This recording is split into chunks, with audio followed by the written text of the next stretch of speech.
miseria. Teño certeza de que hoxe non reclamaría para os xetos que pido. Quizáis a sombra dos teus vestidos no sol do xardín, quizáis a sensación do desagradable rum-rum o pé da florería. Unha flor quixeis en vez de catar e retiramos a bandeira ante o aviso. Así de caro o prezo. A súa costa figuraba unha morada allea ao barrio do Sar. O soño que desde pequena se impuxeran.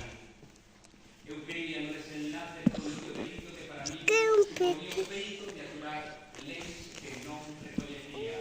En meses posteriores, a sogra era a da feira do libro na Alameda, con cisnes, fontes e estudantes estomballadas neses mesmos xardíns.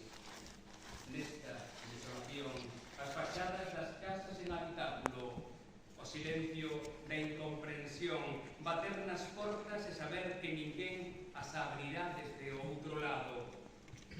Teño a constancia da distimia, do desarraigamento na madrugada, da pele en ouro levada polo vento, cementada no asfalto, alimento de musgo que a cidade construe.